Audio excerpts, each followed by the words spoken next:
Salut, c'est Trado, je suis content de vous retrouver pour la mise à jour des zones d'accumulation rationnelle. Je vous rappelle que ce format s'adresse aux investisseurs de long terme. Il s'agit ici de bâtir petit à petit, progressivement, son patrimoine pour le long terme. On parle ici d'années, de dizaines d'années. On parle ici de retraite, de transmission patrimoniale. Donc on ne pense pas à la vente, on pense simplement à l'investissement raisonné sur des zones judicieuses. Et on va commencer par le SP500. Si vous voulez investir petit à petit sur les 500 fleurons américains, eh bien les choses vont devenir extrêmement intéressante puisque on va arriver quasiment, nous y sommes sur une zone de support hebdomadaire, les 42, 40, 40, 35, zone qui a parfaitement joué son rôle lors des 4 précédentes attaques en faisant rebondir les cours.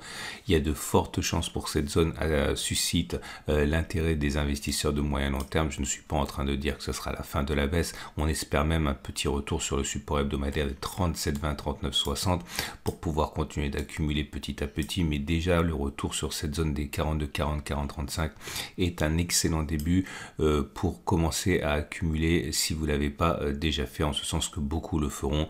La tendance de long terme n'est pas haussière, la tendance de fond n'est pas haussière, on est en dessous de la M200, en dessous de la M50, donc il y a toutes les raisons de penser pour que ce contact aura lieu.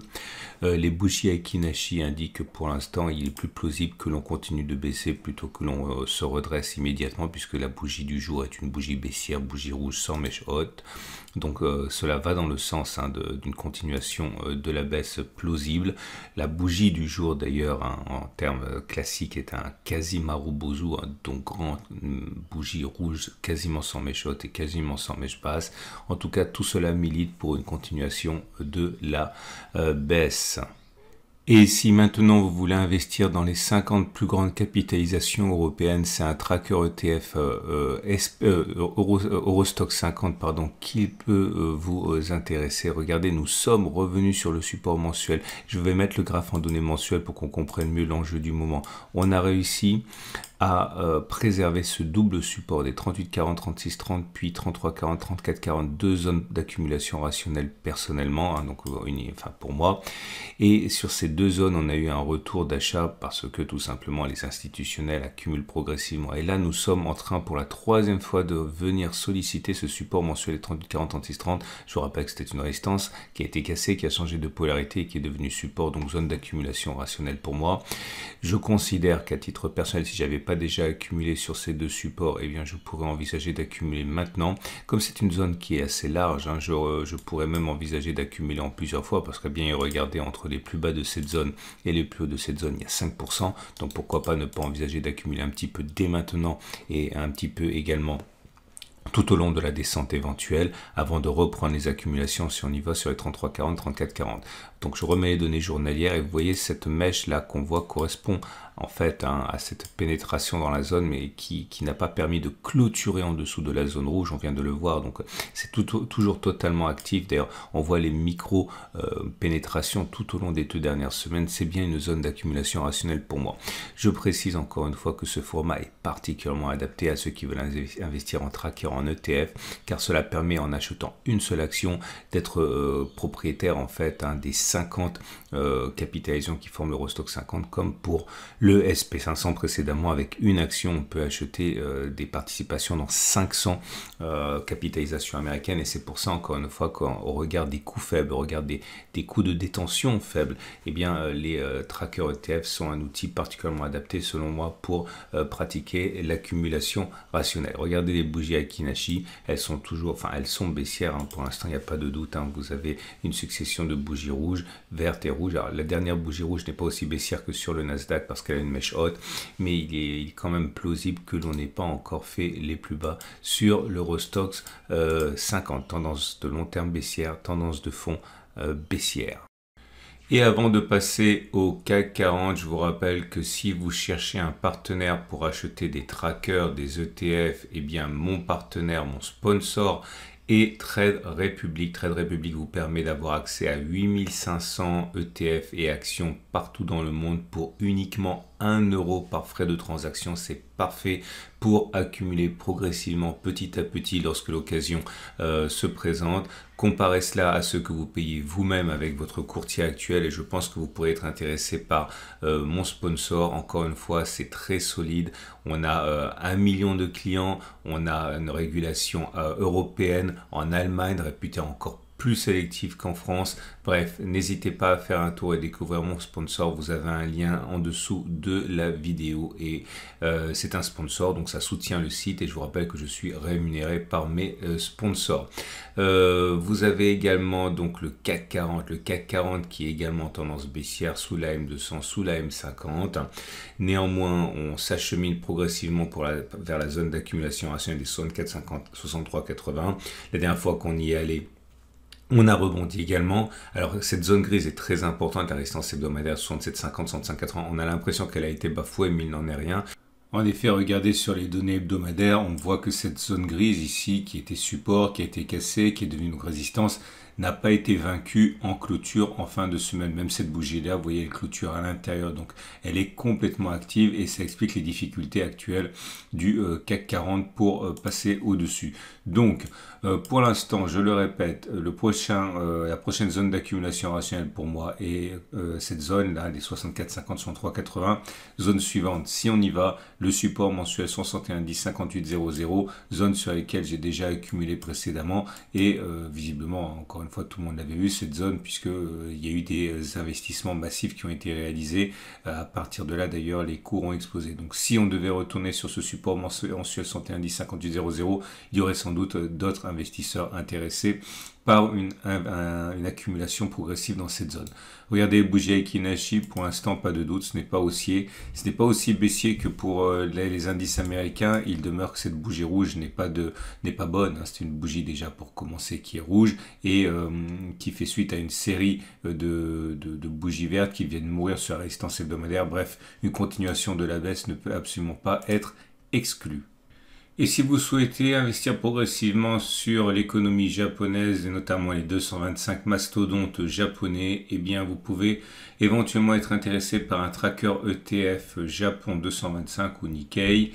Malheureusement, la tendance n'est pas bonne et je ne vois pas de support important avant le prochain à 25 800, 25 400. Il y a bien un petit mini support ici, mais j'y accorde très peu d'importance à 26 300. Je considère que les 25 800, 25 400 seraient plus solides. Maintenant, pour ceux qui veulent véritablement commencer au plus vite et accumuler au plus vite, encore une fois, hein, les 26 250, 26 300 peuvent être éventuellement intéressants. La tendance de long terme est baissière, la tendance de fond est baissière. Les bougies Aiki Nashi ne montrent aucun signe haussier. Hein. On a une bougie rouge, elle n'est pas très baissière, elle a une petite mèche haute, mais ça reste quand même une bougie rouge qui risque d'en appeler d'autres très vite, en particulier dès lundi. Et à présent, si vous voulez investir avec une action dans les plus grandes entreprises cotées des marchés émergents, vous pouvez le faire avec un tracker émergent. Et il se passe des choses intéressantes puisque regardez, en données journalières, alors, il semble qu'on soit en train de casser ce support mensuel des 11,71. Les valeurs n'ont pas de signification particulière, ça dépend du tracker ETF que vous utilisez. L'important surtout c'est de comprendre où sont les zones et on n'est pas dans une zone d'accumulation rationnelle puisque la prochaine zone d'accumulation rationnelle serait celle des 1035 964. Comprenez surtout que ça correspond à une baisse encore de, allez, mettons entre 2 et 9%. Toute cette zone est une zone d'accumulation rationnelle. Certains voudront accumuler un peu au-dessus, enfin un peu en haut et un peu en bas. C'est la dernière zone que j'ai exploitée à titre personnel, c'était en mars. Il demeure que pour l'instant, ce support mensuel n'a pas été cassé. Regardez, je vous montre les données mensuelles.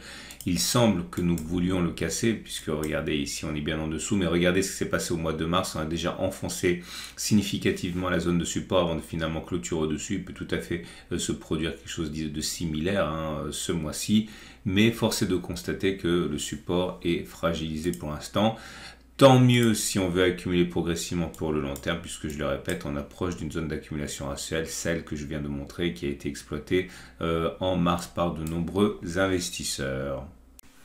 Et on va terminer avec un tracker ETF monde. Si vous voulez avec une seule action acheter les principales entreprises mondiales, vous pouvez le faire avec un tracker ETF monde. Alors pour l'exemple, j'ai pris celui d'Amundi ETF MSCI World parce que c'est le plus connu ou un des plus connus.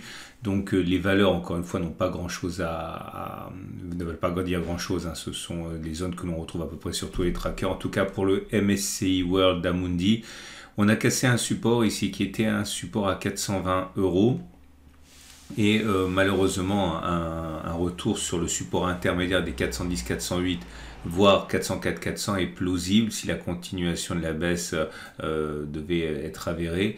Il s'agit de supports intermédiaires, je ne les considère pas solides. Le support solide, à mon avis, c'est celui des 390-394. Je vous montre les données hebdomadaires pour vous en convaincre. Hein. On est sur une zone qui a déjà été sollicitée lors de la précédente attaque. Hein. Vous voyez cette zone de support ici qui a déjà par 4 fois été testée, qui a bien tenu. Un retour sur ces 394-390 n'est absolument pas à écarter. Ça correspondrait à une baisse de 4-5%. Hein. Alors maintenant, comme je ne suis pas dans le secret des dieux et que personne ne l'est, on ne sait pas si ça va se produire ou pas. Ceux qui veulent investir dès maintenant peuvent le faire. Je l'ai dit, hein, il y aura toujours des investisseurs pour commencer à accumuler sur les 410, les 404 et puis finalement sur les 390. Il y a encore d'autres, hein, des supports. On ne sait jamais jusqu'où cela va aller. Hein. Ça va dépendre de beaucoup de choses, notamment de ce qui se passe en Ukraine, mais aussi avec la Banque centrale américaine qui va plus ou moins mitiger hein, ses déclarations en augmentant plus ou moins vite les taux d'intérêt. Bref, on ne sait absolument pas ce qui va se passer, mais ce sont sur les zones sur lesquelles beaucoup vont investir. À noter qu'investir entre les deux dans les espaces blancs n'a pas beaucoup de sens, autant laisser les cours descendre jusqu'au prochain support. Voilà ce qu'on pouvait dire. Ah oui, j'ai oublié, la moyenne mobile à 200 périodes, eh bien elle est toujours haussière. Donc la tendance de fond, la tendance de long terme est haussière sur l'indice des bourses mondiales. Par contre, la moyenne mobile à 50 jours n'est pas vraiment haussière, elle est plutôt plate. On voit même qu'elle a du mal à trouver son orientation là. Hein. Ça veut dire que la tendance de fond est plutôt neutre. Hein. Donc voilà, je vous rappelle plusieurs choses. La première, c'est que si vous avez aimé, vous pouvez vous abonner à ma chaîne YouTube, comme ça vous ne louperez pas les mises à jour qui ont lieu toutes les semaines. Le samedi, vous avez des vidéos sur d'autres marchés tous les jours, plusieurs par jour. Vous avez également la possibilité de vous abonner à ma chaîne YouTube et d'aller consulter l'onglet communauté, puisque je mets en alerte sur l'onglet communauté lorsque nous sommes sur zone d'accumulation rationnelle. Comme ça, si vous ne le voyez pas, eh bien peut-être que vous le verrez avec mon aide. Pour ça, il faudrait venir idéalement tous les jours hein, pour voir si on est arrivé sur une zone qui pourrait vous intéresser. C'en est terminé. Je vous souhaite une excellente journée. Je vous invite à considérer visiter la page de mon partenaire si vous voulez investir avec un très grand acteur des trackers ETF. Le lien est juste en dessous de la vidéo, dans les commentaires YouTube, juste en dessous. Une excellente journée. Je vous dis tout au long de la semaine et puis à samedi pour la mise à jour de la vidéo.